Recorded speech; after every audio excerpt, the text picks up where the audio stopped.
शहीद स्मारक से राजभवन तक पैदल मार्च निकाला जाएगा। कई मुद्दों को लेकर पैदल मार्च निकाला जा रहा है कांग्रेस की तरफ से, और जानकारी ये सामने निकल कर आ पा रही है कि पैदल मार्च जो है ये निकाला जाएगा शहीद स्मारक से राजभवन तक, जिसमें कांग्रेस के कई पार्टी के जो दिग्गज नेता हैं वो शामिल होंगे। जानकारी ये सामने निकल कर आ पा रही है कि डोटासरा के साथ कई अन्य जो कांग्रेस के नेता हैं वो पैदल मार्च करते हुए शहीद स्मारक से राजभवन तक नजर आएंगे। तो जयपुर से इस वक्त की बड़ी खबर सियासी गलियारों से निकलकर सामने आ रही है, अब तक वो पहुंचा रहे हैं। प्रदेश कांग्रेस कई मुद्दों को लेकर के विरोध जताएगी। जानकारी यह है कि शहीद स्मारक से राजभवन तक पैदल मार्च निकालेंगे। पार्टी के पदाधिकारी भी कांग्रेस कार्यकर्ताओं के साथ मौजूद रहेंगे। कई मुद्दों को लेकर ये पैदल मार्च कांग्रेस की तरफ से निकाला जा रहा है।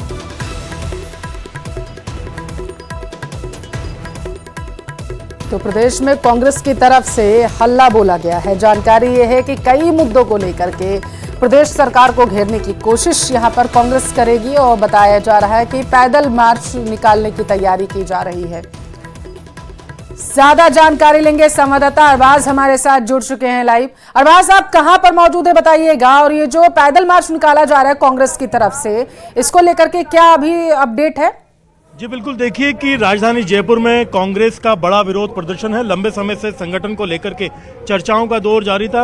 उपचुनाव के बाद में एक तरह से देखा जाए बड़ा विरोध प्रदर्शन है। कांग्रेस के तमाम दिग्गज आज राजधानी जयपुर में शहीद स्मारक पर जमा हो रहे हैं। हमारे साथ में गोविंद राम मेघवाल है। क्या मुद्दे रहेंगे सर? आप आज सरकार का घेराव कर रहे हैं, राजभवन तक जा रहे हैं, तमाम आपके विधायक, जो पार्टी के पदाधिकारी है, सभी लोग यहाँ पहुँच रहे हैं। देखिए, आज का जो हमारा प्रदर्शन है वो मुख्य रूप से जो अडानी जी का 2000 करोड़ का घोटाला रिश्वत के रूप में जो पकड़ में आया है, और अमेरिका में जो उन्होंने गड़बड़ की है और वहां से मुलजिम के गिरफ्तारी वारंट निकले हैं, और आज वो अडानी यहाँ प्रधानमंत्री जी के साथ घूम रहे हैं। इसलिए पूरे हम ध्यान आकर्षित करना चाहते हैं पूरे देश का कि वहाँ का एक मुलजिम और यहाँ प्रधानमंत्री जी के साथ घूम रहे हैं। और दूसरे आप देख रहे हैं कि संवैधानिक संस्थाएं सारी इन्होंने बेच दी।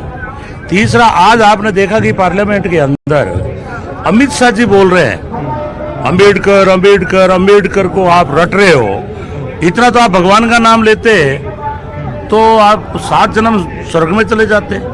ये इस तरह की भ्रामक बात कहना, संविधान निर्माता डॉक्टर अंबेडकर के बारे में कहना, इनको लेकर के पूरे देश में जो है लोगों में गुस्सा है। और इस तरह से बड़े बड़े गेम कर रहे हैं, स्कैम कर रहे हैं, ये पूरा देश इन बेच रहे हैं। BSNL बेच दिया, एयरपोर्ट बेच दिया।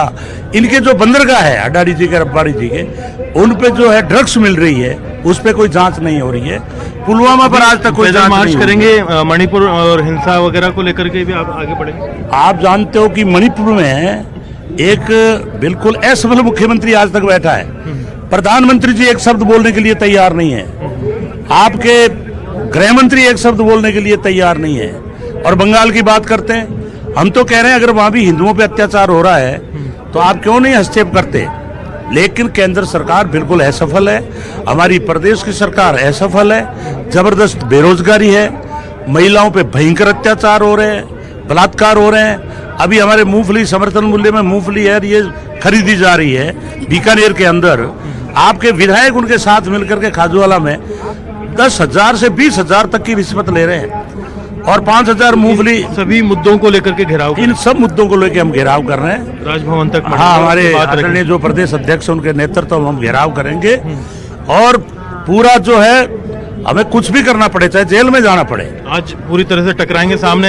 लेकिन हम लोग के लिए भी तैयार है। हम लोग देखिए गांधीवादी तरीके से आंदोलन करते हैं, लेकिन ये तो इनका चरित्र है। दिल्ली में किसानों को नहीं घुसने दे रहे। आज कांग्रेस पार्टी, आप देख रहे हो कि मैं पहली बार इस तरह की बैरिकेड्स देख रहा हूँ। ये संविधान को खत्म कर रहे हैं, ये मनु स्मृति लागू करना चाहते हैं इस देश के। बैरिकेड को लेकर के आपकी भी कुछ इसमें प्रतिक्रिया रही बात?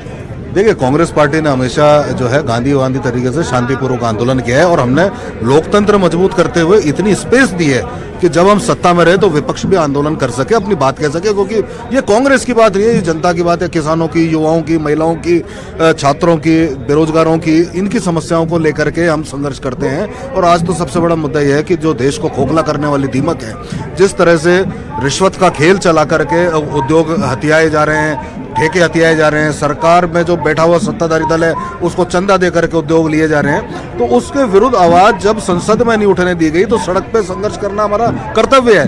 वो हम से लेकर सदन तक का जो आपका नारा है, आप देखेंगे कि कांग्रेसियों का जो फिलहाल यहाँ जमघट है वो पूरा मैं दिखा दूं अंदर से कि जिस तरह से बड़ी तादाद में यहाँ पर पहुंचे हैं, कौन कौन से नेता यहाँ पर आ चुके हैं। जयपुर से लेकर के राजस्थान के अलग अलग हिस्सों से सांसद हैं, विधायक हैं और पार्टी के पदाधिकारी भी हैं। सभी लोग यहाँ पर पहुंच रहे हैं और पहुंच करके बाकायदा जो सरकार के खिलाफ मोर्चा खोल करके लगातार अपनी आवाज को बुलंद कर रहे हैं। आप देखेंगे कि यहाँ पर जनसभा की जा रही है, यहाँ पर प्रदेश अधिकारी जो है सभी पहुंच रहे हैं और जयपुर के अलग अलग विधायकों को जो जिम्मेदारी दी गई थी, बड़ी तादाद में यहाँ पर विधायकों को, कार्यकर्ताओं को, सभी को लेकर के आना था। और आप देखेंगे कि यहाँ पर पहले बाकायदा बातचीत की जा रही है, जिस हिसाब से बातचीत की जा रही है नेता यहाँ पर पहुंच रहे हैं। और आप देखेंगे कि प्रताप सिंह खाचरियावास यहाँ पर पहुंच चुके हैं। क्या मुद्दा रहेगा, क्या बात रहेगी आज? मुद्दा एक है,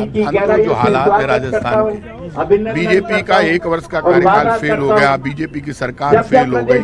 पूरे राजस्थान में भ्रष्टाचार में रिकॉर्ड तोड़े इन्होंने। 1 वर्ष में जितना भ्रष्टाचार हुआ है आज तक उतना कभी भ्रष्टाचार नहीं हुआ। भारतीय जनता पार्टी की सरकार ने 1 वर्ष में जो भ्रष्टाचार किया है उसका ब्लैक पेपर हम जारी करेंगे, बताएंगे कि 1 वर्ष भ्रष्टाचार को, भूख को, अपराध को समर्पित रहा और बीजेपी की सरकार फेल हो गई। आज हम जो प्रदर्शन कर रहे हैं, अडानी ने जो घोटाले किए, राहुल गांधी ने जो मुद्दे उठाए वो मुद्दे सही है। अडानी के खिलाफ जांच करनी चाहिए, मुकदमा दर्ज हुआ है, आपको जवाब देना चाहिए। केंद्र सरकार जो जुल्म कर रही है और हिंदू मुसलमान के नाम पर दंगे कराकर महंगाई, गरीबी, बेरोजगारी से ध्यान हटाना चाहती है केंद्र सरकार, उसका जवाब देने के लिए राहुल गांधी के साथ खड़े होकर पूरा देश के असली मुद्दों पर बात करना चाहता है, इसलिए धरना प्रदर्शन किया जा रहा है। जी बिल्कुल, देखिए कि यहाँ पर धरना प्रदर्शन शुरू हो चुका है। पहले प्रदर्शन धरना दिया जा रहा है, उसके बाद में मार्च के लिए आगे बढ़ जाएंगे। यहाँ पर जो विधायक हैं वो मौजूद हैं, सांसद मौजूद हैं, पार्टी के पदाधिकारी मौजूद हैं, अलग अलग मोर्चे के जो प्रमुख हैं और विभागों के जो प्रमुख हैं वो यहाँ पर मौजूद है। महिला जो है विभाग से लेकर के अलग अलग संगठनों में रहे तमाम लोगों को यहाँ बुलाएगा और सभी को एक तरह से टास्क दिया गया है कि आपको अपना प्रदर्शन दिखाना है। आगे आने वाले पार्टी के भविष्य में भी जो महत्वपूर्ण पद दिए जाएंगे उसमें स्पष्ट किया जाएगा कि किस तरीके से कितने लोगों को मौका दिया गया, कितनी भीड़ लोग लेकर के आए, किस तरह का प्रदर्शन उनका रहा, उसके हिसाब से पार्टी में उनका कद और जिम्मेदारियां तय की जाएंगी। अब आप देखेंगे कि शांति धारीवाल यहाँ पहुंच गए हैं, पार्टी के कद्दावर नेता हैं। सर, विरोध में पहुंचे हैं, किस तरह से क्या कहेंगे? बाद में बात कर लेंगे, आज काफी तादाद में लोग आ रहे हैं, बाद में कर लेंगे यार। तो आप देख रहे हैं कि शांति धारीवाल यहाँ आ गए हैं, जो प्रताप सिंह खाचरियावास यहाँ आ गए हैं। तो पार्टी के जो बड़े नेता जो अभी तक आमतौर पर विरोध प्रदर्शनों से नदारद रहते थे वो सभी लोग अपनी जिम्मेदारी लेकर के पहुंच रहे हैं और पहुंच करके यहाँ पर विरोध प्रदर्शन में शामिल हो रहे हैं। लंबे टाइम तक जो लोग नदारद रहे, नहीं आ पाए, भीड़ नहीं ला पाए, तो उनको लेकर के अभी 2 दिन की पदाधिकारियों की बैठक में भी इस बात से चेताया गया था कि सभी को शिरकत करनी होगी, आना पड़ेगा, पार्टी में अपनी जिम्मेदारी और निभानी पड़ेगी। स्ट्रेटजी बताने से भी शांति धारीवाल बचते नजर आए हैं। अरबाज